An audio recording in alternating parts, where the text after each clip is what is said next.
नमस्कार व्यूअर्स, मैं हूं अमीश देवगन और आप देख रहे हैं मेरे साथ आज का सुपर एक्सक्लूसिव। मेरे साथ न्यूज मेकर हैं, मेरे साथ एक्टर हैं, मेरे साथ पार्लियामेंटेरियन है और वेटरन पार्लियामेंटेरियन है। मेरे साथ शत्रुघ्न सिन्हा साहब हैं। शत्रुघ्न सिन्हा जी, आपका स्वागत है न्यूज 18 पर। मेरा पहला सवाल आपसे तो यही होगा क्योंकि बंगाल के चुनाव की बेला आ चुकी है, एक परीक्षा की घड़ी है, अग्नि परीक्षा की घड़ी है। क्या आपको लगता है कि इस बारी दीदी जीत का चौका लगा पाएंगी या फिर इस बार भारतीय जनता पार्टी यानी आपकी पुरानी पार्टी मौके पर चौका मारेगी? मैं समझता हूं परीक्षा की घड़ी जरूर है, लेकिन ओपोनेंट्स के लिए है, ये ममता बनर्जी के लिए नहीं है। मैं ये सवाल इसलिए पूछ रहा हूं, पिछली बारी बीजेपी 3 से 77 तक आ गई, से 77 तक के नंबर तक पहुंच गई। तो इस बार भारतीय जनता पार्टी को लगता है कि कोलकाता जिसे कहते हैं वो अब दूर नहीं है, यानी रॉयटर्स बिल्डिंग पर भगवा लहराएगा, ऐसा उन्हें लगता है? देखिए, अपना अपना नजरिया है, अपनी अपनी सोच है। अगर भारतीय जनता पार्टी के फ्रेंड्स हमारे, और जब मैं फ्रेंड्स कहता हूं तो आपको तो पता है कि अपने बर्तनों को मैं बहुत अच्छी तरह से पहचानता हूं। जी जी। 30 साल में रह चुका हूं भारतीय जनता पार्टी में। तो ये इस पार्टी में प्रचार ज़्यादा होता है और प्रचार का इम्पैक्ट भी कई बार ज़्यादा दिखाई पड़ता है। लेकिन इस बार जो है आपने देखा होगा कि आपने कहा कि सीटें जो हैं 3 से करीब 70 पहुंच गईं। हालांकि उसमें से कई लोग लौट कर टीएमसी में आ गए, बात अलग है जी। लेकिन इतना कहता हूं कि वो भी याद रखिए आप कि अगर पार्लियामेंट्री सीट्स हमारे पास भारतीय जनता पार्टी के पास अगर 19 थी, वो घटकर 12 हो चुकी हैं और 12 से भी अब इस बार और बहुत कम होने के आसार हैं। बीजेपी बार बार ये आरोप लगाती है कि ममता बनर्जी तुष्टीकरण करती है, यानी मुसलमानों का अपीजमेंट करती है और घोर अपीजमेंट करती है। यही कारण है, बीजेपी तो उनको कई नामों से भी बुलाती है, अब मैं वो नाम नहीं लेना चाहता, लेकिन फिर भी देखिए अपीजमेंट तो ममता बानो कहते हैं। अब ये तो अभी थोड़ी देर पहले मैंने कहा कि भारतीय जनता पार्टी के दोस्त हमारे प्रचार के लिए जाने जाते हैं और माने जाते हैं, प्रचार बहुत करते हैं, तरह तरह की बातें करते हैं। देखिए, आप देखिए, इनका ट्रोल चलता है, इनका अपना सेल है जो ये सब एंटी पब्लिसिटी तरह बातें। लेकिन पिछले 12-13 साल में आपने देखा होगा 2014 के बाद घटनाक्रम कैसे बदला है और भारतीय जनता पार्टी चुनाव जीतना जान गई है। जब अटल जी अडवाणी जी का युग था तो बीजेपी चुनाव जीतती कम थी, हारती ज्यादा थी। अब इस युग में जीतती ज्यादा है, हारती कम है। सही कहा आपने, लेकिन इसके साथ ये भी कहना पड़ेगा कि अभी लोगों के दिमाग में एक सवालिया निशान है कि कैसे जीतती है। मैं नहीं कह रहा हूं इस पर कुछ, अभी मैं ये कह रहा हूं कि एक सवाल खड़ा तो हो गया है। ऐसे कुछ लोगों ने जो बताया है, आपको सामने दिखाया है कैसे जीत हुई है, चाहे महाराष्ट्र में हो कि हरियाणा में हो कि बिहार में हो। तो इस तरह की जीत जब हासिल की गई है तो बंगाल में तो डबल इंजन की सरकार नहीं है, ये वहीं ज्यादा हुआ है जहां डबल इंजन की सरकार रही है। अब बंगाल में अधिकारियों के ट्रांसफर हुए, अब उसको लेके ममता बनर्जी कह रही है कि ईसी की कार्रवाई political interference of highest order है। लेकिन पहले भी होते रहे हैं, 2014 से पहले भी हमने देखा है ऐसा होते रहे हैं, अधिकारी बदलते रहे हैं। बीजेपी रूल स्टेट में भी बदले हैं अधिकारी, इलेक्शन कमीशन नहीं बदले हैं। क्या आपको लगता नहीं है कि विपक्ष भी ज्यादा रीड करता है आज? नहीं अमीश देवगन जी, आप भी बहुत अच्छे से रीड किया आपने, और मैं आपकी तारीफ करता हूं, प्रशंसा करता हूं जिस तरह से आपने रीड किया। बात ये नहीं कि और जगह होता है या नहीं होता है, बात ये है कि इतना ज्यादा क्यों खास ये आनन फानन में जिस तरह से आपने महिला चीफ सेक्रेटरी का ट्रांसफर कर दिया, डीजी पुलिस का ट्रांसफर कर दिया, एडीजी लॉ एंड ऑर्डर का ट्रांसफर कर दिया, होम सेक्रेटरी का ट्रांसफर कर दिया, बंगाल के कलकत्ता के पुलिस कमिश्नर का ट्रांसफर कर दिया, इस तरह कितने सारे कमिश्नर्स आईपीएस आईएएस का आपने ट्रांसफर कर दिया। और क्या कहा कि चुनाव तक आप किसी चुनाव के कार्यक्रम में भाग नहीं लेंगे, किसी इलेक्शन के प्रोसेस में आप नहीं जाएंगे जी। आज उनमें से बहुत सारे लोगों को ट्रांसफर करके तमिलनाडु और केरला भेज दिया गया है और चुनाव की ड्यूटी में भेजा गया। तो मैं कह रहा हूं इसकी बारीकी पे जाइए। ऐसा नहीं है, कई राज्यों में चुनाव हारी है, बंगाल में ही चुनाव हारी भारतीय जनता पार्टी, तो इलेक्शन कमीशन खराब था क्या? छत्तीसगढ़ में चुनाव हारी 2018 में, क्या इलेक्शन कमीशन खराब था?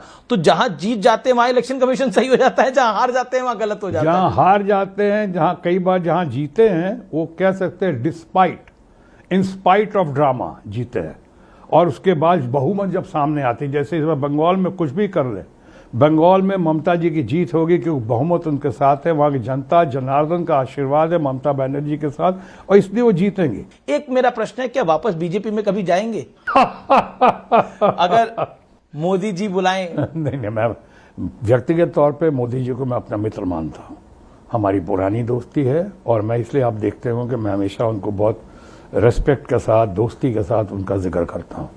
मुझे व्यक्तिगत तौर पे किसी से कोई शिकायत नहीं। अब जिन लोगों ने खेल किया मेरे साथ या खेल करने की कोशिश की, उनमें कुछ लोग अब दुनिया में नहीं है, अब मुझे उनसे भी शिकायत नहीं है।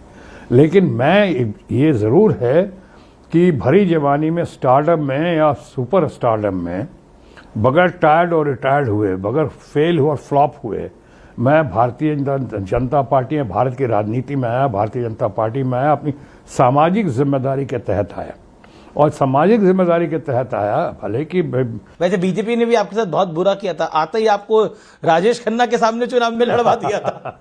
वो तो मैं अडवाणी जी को ना नहीं कह सकता था। अडवाणी जी, हमने कहा शुरू से मैं उनको फ्रेंड, फिलोसफर, गाइड और गुरु माना है। उन्होंने कहा कि राजेश खन्ना के साथ मैं तो चुनाव के लिए तैयार, मैं तो जयप्रकाश नारायण जी से प्रभावित होकर मैं राजनीति में आया था, और मैं हेल्दी राजनीति के लिए आया था, और ये सोच के आया था कि चुनाव नहीं लड़ूंगा मैं। लेकिन मैं अडवाणी जी की बात नहीं कर सका, और बगैर तैयारी के सीधे कूद गया, और सामने उस चक्कर में चुनाव तो हार ही गया, हरा दिया गया या हारा, और साथ ही में मैं अपने दोस्त को भी हार गया। वो हमारा राजेश खन्ना भी हमसे गया, मेरे बहुत अच्छे मित्र थे, वो नाराज थे। मेरी बड़ी इच्छा थी कि जब हॉस्पिटल में थे वो, कि मैं भी कुछ दिनों के लिए हॉस्पिटल में था, तो मैं सोचा जाके सबसे पहले फिर माफी मांगूंगा, हमसे इतना नाराज क्यों है। उस चक्कर में अभी तक नाराज थे।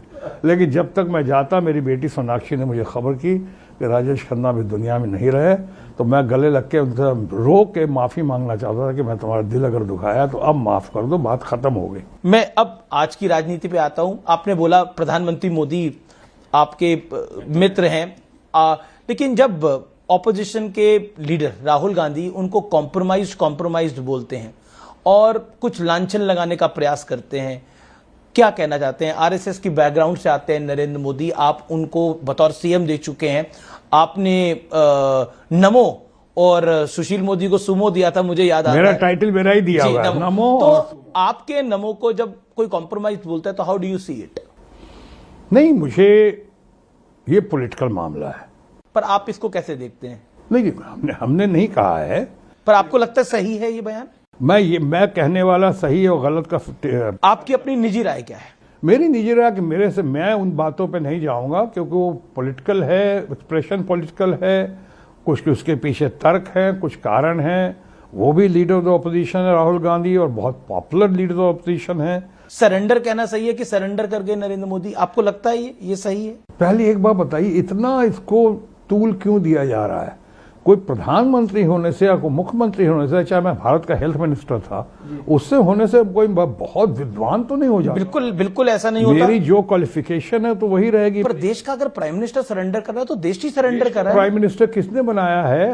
ये तो आप उनको, आपकी बातें आपको लगता है नहीं सुनी जा रही हैं, तो आप ऐसी कुछ बातें करते हैं जो सामने वाला को चुप भी जाए, शायद इसी बहाने कुछ बोले, शायद इसी बहाने पार्लियामेंट में आए, शायद इसी बहाने कोई बयान दे। आपको लगता है चुभने के लिए सरेंडर और कॉम्प्रोमाइज शब्द बोले जा रहे हैं, चुभाने के लिए? मैं तो अपनी, आप मुझसे अगर पूछेंगे अमीश देवगन, तो मैं तो अपनी मर्यादा का बहुत ख्याल रखता हूं। आप जानते हैं मैं शब्दों का चयन और भाषा की मर्यादा का हमेशा ध्यान रखता हूं। आपको लगता है मर्यादा का ख्याल विपक्ष को भी रखना चाहिए? लेकिन आपसे थोड़ी देर पहले मैंने कहा था कि सिर्फ विपक्ष के राहुल का क्यों कहते हैं, हमारे बहुत सारे रूलिंग पार्टी के लोग। मैं रूलिंग पार्टी पे आऊंगा, लेकिन क्या आपको लगता है मर्यादा का ख्याल रखना चाहिए? मैं आप मर्यादा अवश्य रखना चाहिए। मैं तो हेल्दी पॉलिटिक्स के लिए आया था, आपको कहा था जयप्रकाश नारायण जी से प्रभावित होकर आया मैं, तो मैं तो चाहता था कि हेल्दी पॉलिटिक्स हो। लेकिन अब देख रहा रूलिंग पार्टी वाले भी क्या क्या नहीं कर रहे हैं। 2029 का लोकसभा चुनाव अगर आएगा तो आपको क्या लगता है कि कौन चुनौती दे सकता है? राहुल गांधी दे सकते हैं या ममता बनर्जी चुनौती दे सकती हैं? नहीं, बहुत आपने ठीक कहा, दोनों दे सकते हैं। ममता बनर्जी, एक को चूज करना, अगर एक को चूज करना हो तो उस हिसाब से मैं चूज करूंगा। बहुत दिनों से महिला प्रधानमंत्री आई नहीं है, उस दृष्टिकोण से मैं कहूंगा, जैसे आज तक भारत की सबसे बड़ी स्टार प्राइम मिनिस्टर कोई हुई तो इंदिरा गांधी हुई, उसी तरह से आज अगर सुपर स्टार प्राइम मिनिस्टर कोई होगा तो हो सकता है। तो मतलब आप कह रहे हैं कि 2029 में अगर ममता लीड करें तो बेहतर होगा? मैं ये नहीं कह रहा हूं, ये तो डिसाइड करेंगे सारे एमपीज मिलकर, ये तो आप लोग डिसाइड करें, एमपीज मिलकर डिसाइड करेंगे, भारत की जनता डिसाइड करेगी। लेकिन आपने मेरी इच्छा पूछी।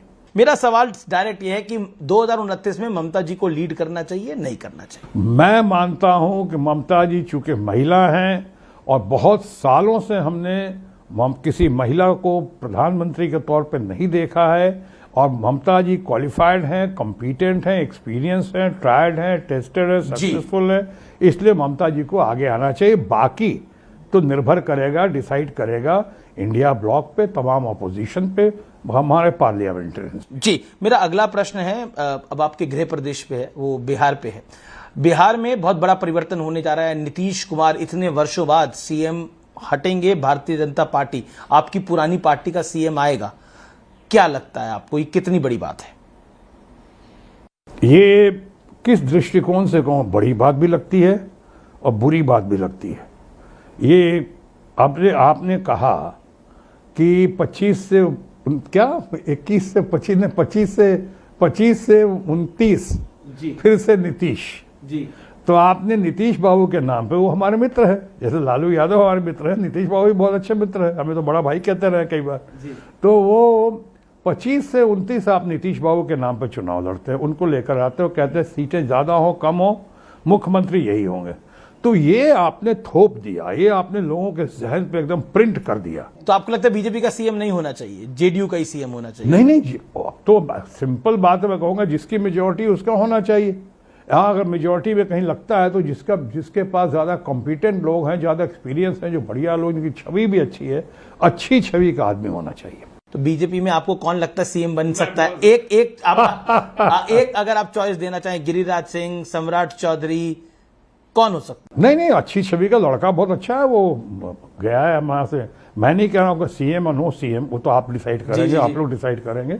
लेकिन नितिन नवीन बहुत अच्छा लड़का है। वो तो पार्टी अध्यक्ष बन गए हैं। पार्टी अध्यक्ष, यहाँ से अध्यक्ष बन के भी बहुत लोग चुनाव लड़ते हैं, ऐसी बात नहीं है। अब तो राज्यसभा में आ गए, आपको मिलेंगे पार्लियामेंट। हाँ, अच्छा आदमी है, अच्छा लड़का, मैं उसको बहुत मानता हूँ, उसके परिवार को मानता हूँ। नितिन नवीन का पिताजी मेरे साथ बहुत करीब रहे, इन लोग का सहयोग मेरे साथ भी रहा, मेरा भी आशीर्वाद इन लोग के साथ रहा, नितिन नवीन के साथ भी। अच्छे ऐसे और होंगे, लेकिन हम समझते हैं कि पार्टी लीडरशिप ये लोग चुन लेंगे। अगर पर्ची से नहीं निकाला गया नाम, तो कोई अच्छा आदमी जो कॉम्पिटेंट हो, क्वालिफाइड हो, और जिसकी छवि बहुत अच्छी हो। 2-3 नाम लिए, कौन हो सकता है? तो आप अपनी चॉइस बता दीजिए, आपकी चॉइस क्या है? अमीश देवगन जी, आप बहुत समझदार और सियाने हैं। जी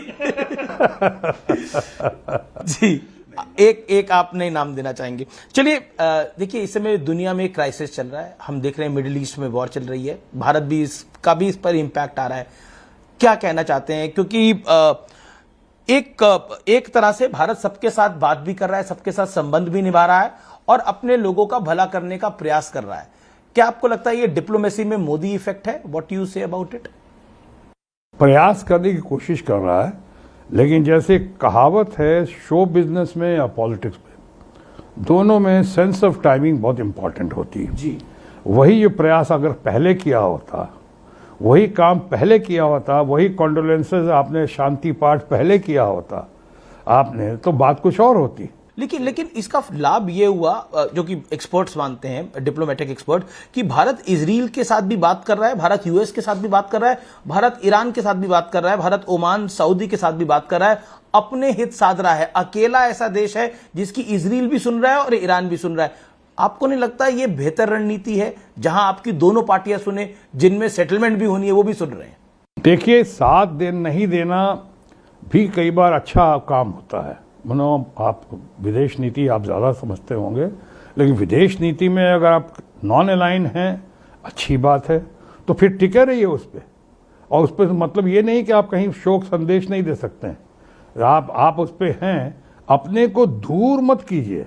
आप एक तरफ कहते हैं आपने बात की, आपने सबसे अभी कुछ दिन पहले तक आपने ओमान से बात कर ली, आपने सऊदी से बात कर ली, आपने गल्फ से बात कर ली, लेकिन इस बीच में ना आपने ईरान से बात की, ना आपने अमेरिका से बात की, ना आपने इजराइल से बात की। आने के बाद अब मैं कह रहा हूं, अभी कुछ दिन अभी की है ये, और की है क्या बात की है, वो ज्यादा जरूरी है बनिस्पत की बात की। तो अब आपकी जरा एक्टर वाली हैट को आप पहन लीजिए। हाँ जी। और धुरंधर फिल्म आई है, ऐसा लग गया कि वो फिल्म आई है और ऑपोजिशन उसको पसंद नहीं कर रहा है, ऑपोजिशन कह रहा है ये क्या बना दी है फिल्म। आपने देखी धुरंधर की नहीं देखी? नहीं, ये धुरंधर 3 नहीं देखी है, धुरंधर 2 धुरंधर 2 नहीं देखी है, धुरंधर 1 देखी थी मैंने।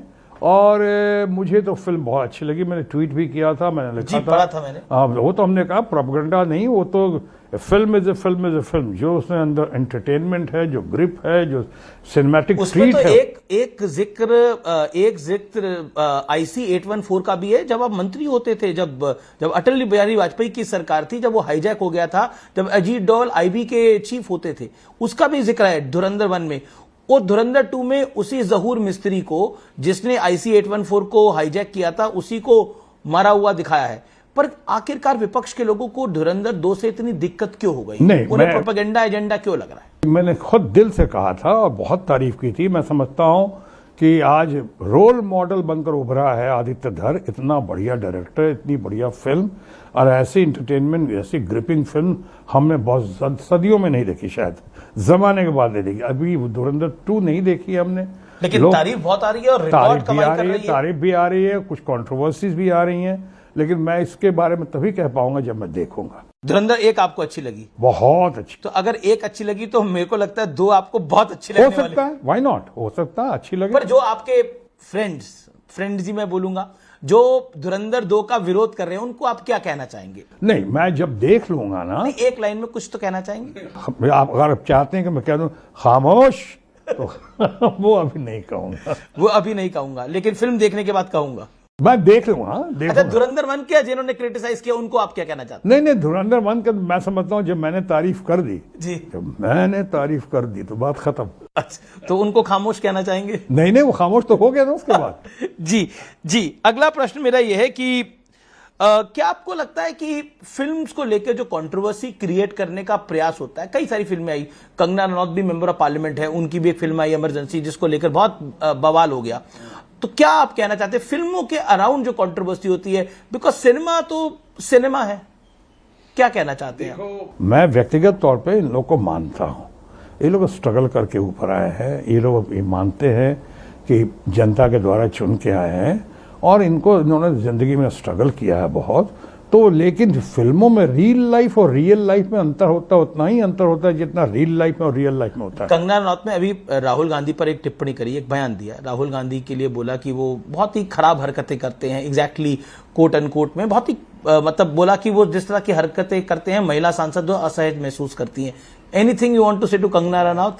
नहीं, व्यक्तिगत मैं, आप जानते किसी पर टीका टिप्पणी नहीं करता हूँ। मैंने कहा ये लड़के जो है, बच्चे जो हैं, ये जो आए हैं, ये लोग स्ट्रगल करके आए हैं, जीत कर आए हैं, इनको मेरा शुभकामना है, शुभाशीष है।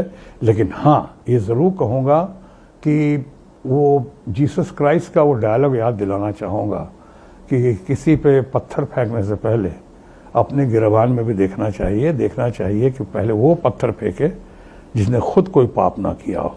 और आप लीडर ऑफ अपोजिशन के ऊपर ऐसी भाषा का प्रयोग करेंगे, आपने डिबेट वहीं से शुरू किया था कि जो प्रधानमंत्री के ऊपर कहा जाता है, आप प्रधानमंत्री जो कहते हैं, क्या हमारे बच्चे आज भी फिर उसी प्रथा को लेकर आगे चलेंगे? अपने को देखें, पहले अपने ऊपर देखें। अगर उन्होंने कोई खुद का पाप नहीं किया हो तो शायद किसी भी कुछ कह डाले तो समझ में आती है बात। लेकिन मैं या कोई भी इससे एग्री नहीं करेगा कि आप लीडर ऑफ अपोजिशन हो, कि हमारे ऑनरेबल प्राइम मिनिस्टर हो, उनके ऊपर आप ऐसी बात करें कि आप गंदा बोलें, टपोरी बोलें, तो ये बात तो सही नहीं लगती। तो कंगना जी से मुलाकात होती है तो कभी आप बोलते काश मुलाकात होती, अभी मुलाकात नहीं तो होती होगी, पार्लियामेंट में तो होती होगी। इत्तेफाक से नहीं हुई है, जूनियर है, बहुत नहीं है, लेकिन अच्छा, मैं तो कहता हूं, मैं तो कंगना को मानता हूं कि स्ट्रगल करके लड़की ऊपर आई है।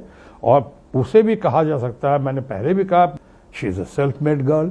लेकिन अब जरूरत है उनको, चाहे उनके जैसे लोगों को, कि थोड़ी ट्रेनिंग मिले, थोड़ी ब्रीफिंग मिले, समझ बूझ कर बोले। कभी किसानों को, महिलाओं के बारे में कुछ बोल जाते हैं, वो भी अच्छा नहीं है, किसी के बारे में ऐसे नहीं। जी, तो क्या राजनीति का इस सियासत का धुरंधर आप नरेंद्र मोदी को मानते हैं, नहीं मानते हैं? हाँ, धुरंधर अपने, अगर आप कहें रूलिंग पार्टी का, तो मैं मानता हूँ धुरंधर। और अभी अगर आप कहें ऑपोजिशन में, तो राहुल गांधी को धुरंधर मानता हूँ। और अगर आप ये तो आप पॉलिटिकली बिल्कुल करेक्ट हो जाते हैं। इसलिए वो भी लीडर ऑफ अपोजिशन है, कैबिनेट रैंक है जी। और एक बात आप नहीं भूलना चाहिए हम लोग किसी को, कि मोदी जी हमारे मित्र जो है प्रधानमंत्री हैं, वो 30 से लेकर 37% लोगों के नेता हैं, वो सही मायनों में, जबकि लीडर ऑफ ऑपोजिशन जो है 67% से लेकर 70% तक का नेता है। तो इसको आप अंडरस्टिमेट कैसे कर सकते हैं, उनको कैसे कम मानेंगे? और he must be given due respect, जो वो डिजर्व करते हैं, और मुझे लगता है वो डिजर्व करते हैं। अगर धुरंधर हैं नरेंद्र मोदी, तो धुरंधर राहुल गांधी भी हैं और हमारी ममता बनर्जी। जी जी जी, तो अपने अंदाज में आप नरेंद्र मोदी के लिए कोई डायलॉग कहना चाहेंगे, कोई बात बोलना चाहेंगे नरेंद्र मोदी को, प्राइम मिनिस्टर को? हाँ, नहीं, वो तो मैं यही कहना चाहूंगा कि लोग ऐसा सोचते हैं तो क्यों सोचते हैं कि लश्कर भी तुम्हारा है, सरदार तुम्हारा है, तुम झूठ को सच लिख दो, अखबार तुम्हारा है। इस दौर के फरियादी जाएं तो कहाँ जाएं, कानून तुम्हारा है, सरकार तुम्हारा है।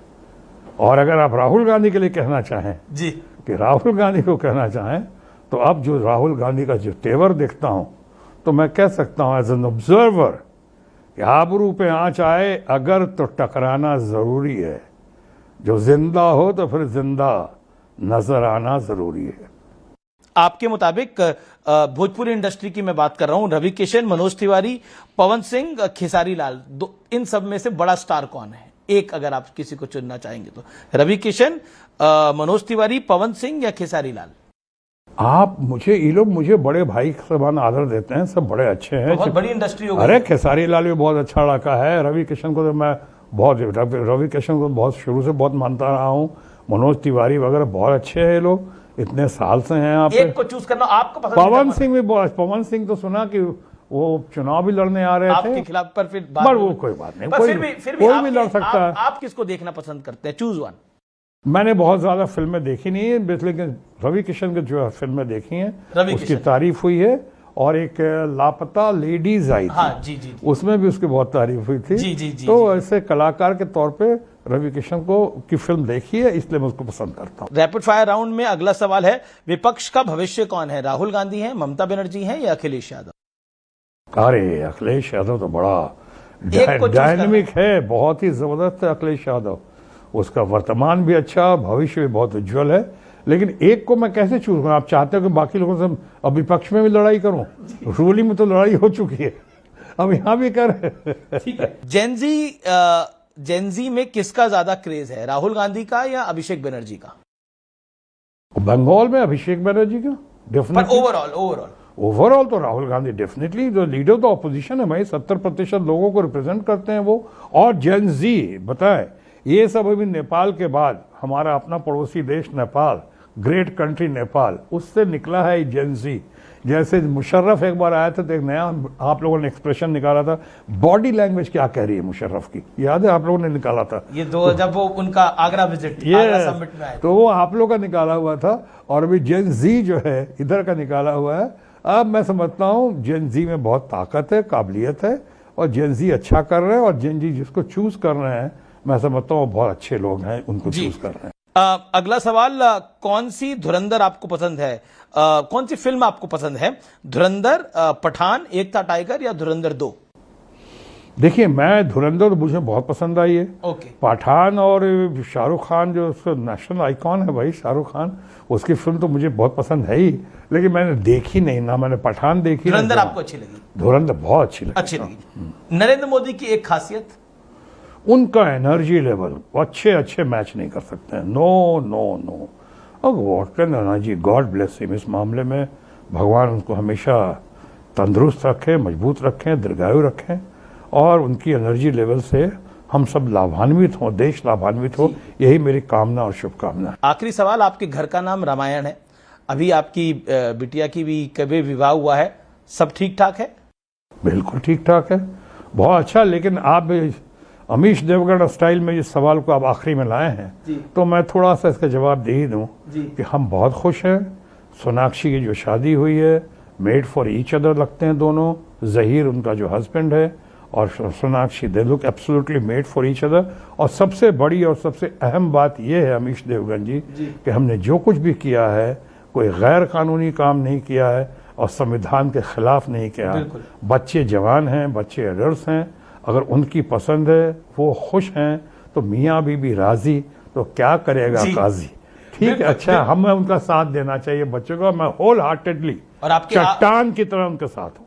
बहुत बहुत धन्यवाद शत्रुघ्न सिन्हा साहब, आपने हर सवाल का बड़ी बेबाकी के साथ जवाब दिया, अपने अंदाज में जवाब दिया और बहुत अच्छा लगा आपसे बात करके बड़े समय के बाद। बहुत बहुत धन्यवाद। Love you for that, you are wonderful. Thank you sir, thank you. Thank you, god bless.